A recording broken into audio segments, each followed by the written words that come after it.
Pagdasal nyo na lang na sana makaligtas ang baby na dinadala ng tita Rica mo. Tay, sorry po Tay, hindi ko naman po sinasadya talaga Higit, hindi ko kailangan ng dahilan mo ngayon. Ang kailangan ko makaligtas yung baby. Sana lang walang masamang mangyari sa baby kung hindi. Tay. Hindi na po ako magpapaligoy-ligoy pa. Nagkaroon po kayo ng miscarriage, Mrs. Unfortunately, mas increase po talaga ang risk ng miscarriage during geriatric pregnancies o yung may edad na pong nagbuntis. It could happen during the first trimester without any clear reason. It's not something you could have controlled or prevented. I understand that. Pero pwede po bang ako na lang ang magsabi sa husband ko? I want to break the bad news to him gently para hindi naman ho siya masyadong pa-devastate. Of course po, ma'am. No problem. Sige, excuse me po. Maiwan ko po muna kayo.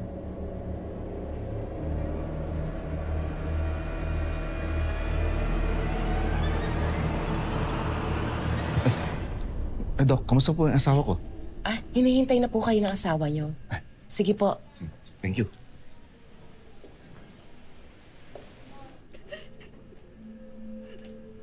Mahal, bakit? Kamusta yung pakiramdam mo? Mahal.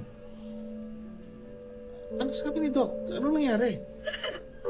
Wala na yung baby natin, mahal. Nakunan daw ako, sabi ni Doc. Hindi.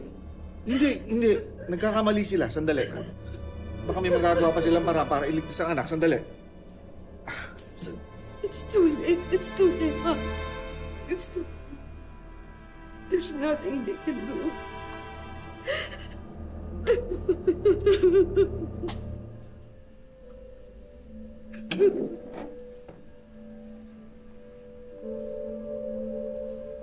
Sorry. Sorry, Mahal.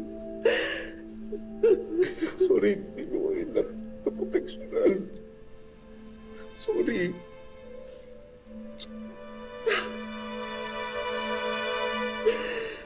Kasalanan na ito, Nick. Kung di niya ako sinaktan, hindi mawawala ang baby natin. Walang dapat ibang sisihin kundi siya.